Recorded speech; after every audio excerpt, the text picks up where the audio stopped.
Angela, talk to me personally about what it means for you to actually achieve that ambassador level.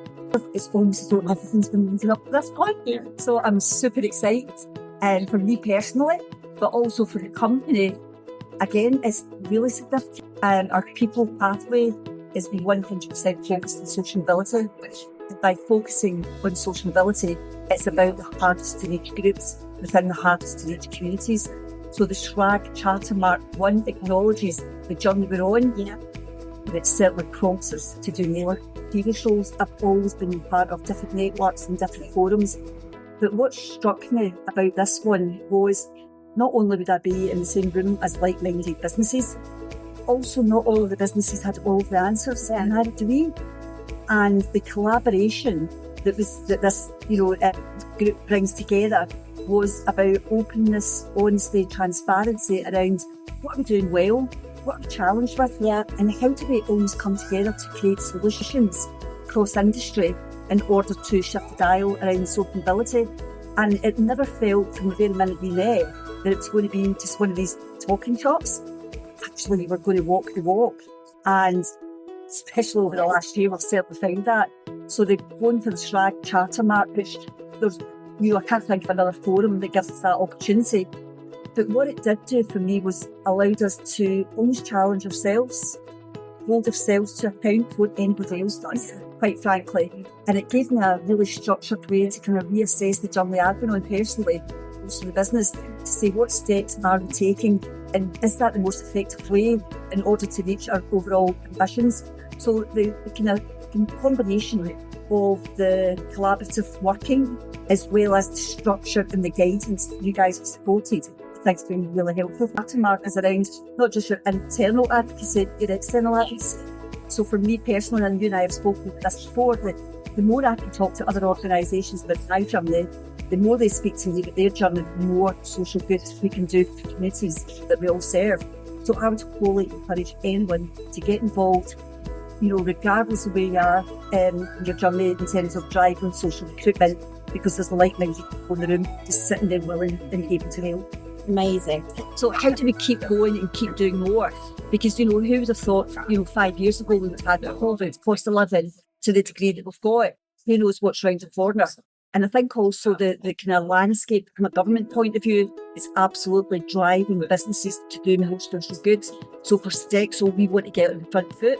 We want to hold ourselves to account and how we're going to respond to that before someone else does. So there's so much more to do. So Ambassador Plus, bring it on.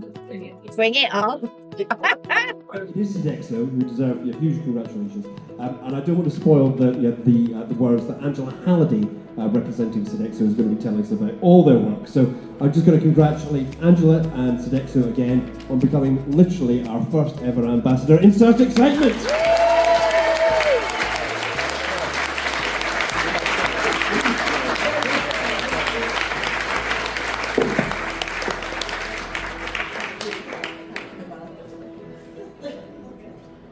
Having a champion, an ambassador for social impact is super important.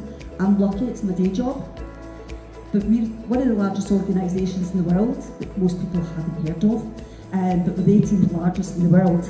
We've got 420,000 employees, and they've got me 5 foot nonsense, they've got me to drive impact. And you think, really? Have they been miserable and they're not investing in resources?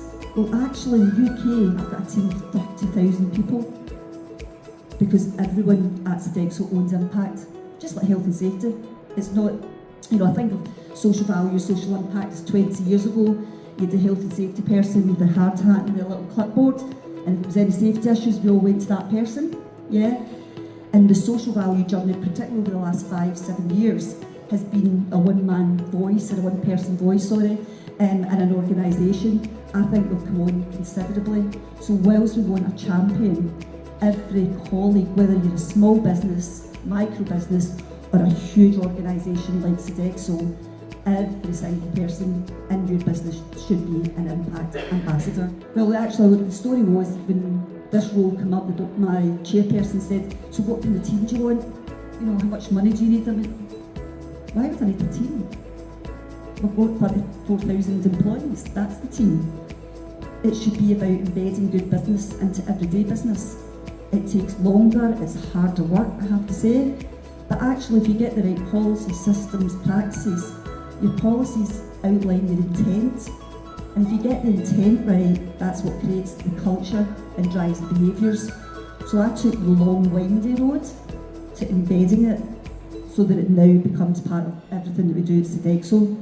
I don't have a social impact, social value strategy because I've got a corporate strategy, and social impact is right at the heart of that corporate strategy. And at first they said, can you just not go and write a little strategy, Angela? No, because we've got a corporate strategy.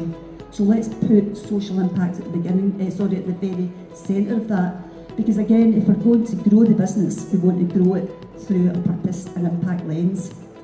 So that embedding piece, and I'm not pretending it's easy, incidentally guys, it's actually quite difficult, quite complex, but if you're passionate about it, which I am, then just keep going for it, because you'll actually hear the big penny dropping.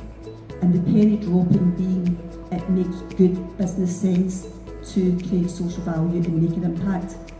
It makes good business sense from a commercial point of view, from a productivity point of view, but also from employee engagement, as well as being an employer of choice, you can also become a client of choice.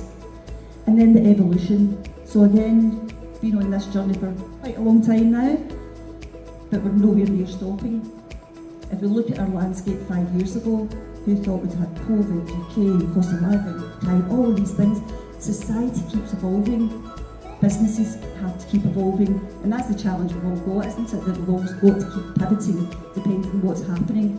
Last year we got a new government in, and we could all, not going to be political in any shape or form, but if we look even at the social value model, which is less than 12 months since Labour came in, they've absolutely increased the focus around socio-economic groups, economic inactivity, and what I'm particularly delighted about is they've drawn out specific groups around particularly ex-offenders. I'm totally biased, worked in prisons for 9 years, they liberated me, and here I am. But to me, I'm really biased about that, but for the right reason, because they're one of the most difficult groups in society. And if we start with those individuals, we can make magic happen for anybody, quite frankly. Evolution is ongoing. As I say, Liz, we are absolutely going to develop an Ambassador Plus, but just keep almost checking yourself. Hold yourself to account before someone else does, because it's coming. We're seeing it through the social value model. I would, if I was a betting woman, I would say the Equalities Act is going to be extended to include these groups. I think we'll see that within 18 months. So as a business, let's get the front foot. Let's not have government telling us what to do. Let's show show government that businesses can demonstrate to government how to do good business. It's impact at the heart of who and what you are. Don't try and invent things to do to win contracts. Ask yourself honestly, why does your business exist? And think beyond that, think a bit more creatively. And if you're really certain about that, then lock it in. Don't deviate from it, but just think more carefully around how do you bring that to life, how do you go beyond what's expected. And it doesn't always have to cost money, but someone spoke earlier on about recruitment. If you keep going to the same recruitment agencies, you're going to keep getting the same talent. But if you engage specialist organisations that are at the heart of communities to do that work for you, they'll not charge you.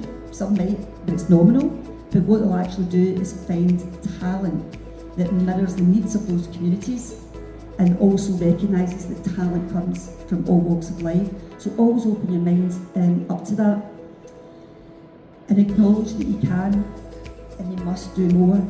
And that's certainly, I'm certainly not sitting back in my laurels. And the first thing I asked for was, at the end of the assessment was, will you give me recommendations on how I could do better?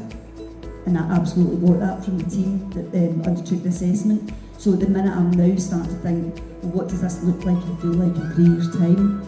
And even to the business, I'm starting to challenge them. And I'm saying, so what, right, we've got it, but what's next? Let's keep doing more, go deeper, go further, because that way we'll make an impact. Embedding is probably the biggest message that I'll give away today. As I say, it's a long, windy, difficult road, but I can assure you it's the most effective way to transform and change lives. And my background is charities. I've joined the dark side, thought it'd last 12 months. 16 years later, I'm still here. because every day we're changing lives, and I can only do that through working with organisations like you and through colleagues that I've got in the room today. So that's my key takeaways. Always happy. 80% of my job is just talking to people. It's a great job. So I think Sodexo want them out in the business and out into the community. So please, by all means, feel free to reach out to me. More than happy to share our journey, but also learn from your journey also. So thank you once again to SRAG and for our charter mark. I appreciate it. Thank you.